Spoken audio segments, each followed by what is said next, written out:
তারে জামিন পার, যা কেবল সিনেমা নয়, একটি অনুপ্রেরণারও নাম।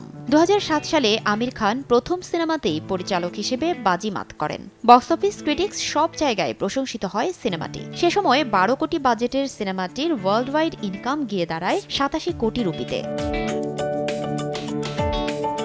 ডিসলেক্সিয়ার মতো রোগ নিয়ে যে এমন চমৎকার একটি সিনেমা হতে পারে তা প্রমাণ করে দিয়েছিলেন আমির নিজেই। এই সিনেমার বাড়তি পাওনা ছিল ছোট্ট ঈশান আওয়াজথির চরিত্রে দার্শিল সাফারি। তার অসাধারণ অভিনয়ে দর্শক হৃদয়ে দাগ কেটেছে।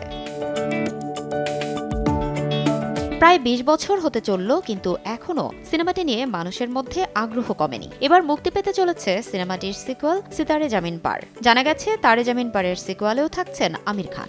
এই সিনেমা দিয়ে বহু বছর পর অভিনয় করবেন জেনেলিয়াও। সম্প্রতি এক সাক্ষাৎকারে আমির খান বলেন, এখন আমি সিতারে জামিন পার সিনেমা নিয়ে ব্যস্ত। সিনেমাটি তারে জামিন পার সিনেমার দ্বিতীয় পর্ব। প্রতিবন্ধী মানুষের গল্প আরও একবার দেখতে পাবেন এই সিনেমায়।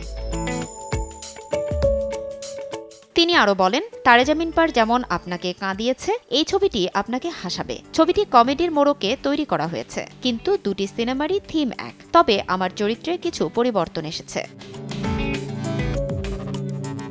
সিতারে জামিন পার ছবিটি স্প্যানিশ ছবি চ্যাম্পিয়ন্সের রিমেক। সিনেমাটির আনুষ্ঠানিক ঘোষণা করা হয়েছিল 2023 সালের অক্টোবর মাসে। আপাতত ছবির কাজ নিয়ে ভীষণ ব্যস্ত কলাকুশলীরা। ছবি মুক্তির তারিখ এখনও আনুষ্ঠানিকভাবে ঘোষণা করা হয়নি, তবে মনে করা হচ্ছে আগামী বছরেই ছবিটি মুক্তি পাবে। ফারজানা লিনা, সময় সংবাদ।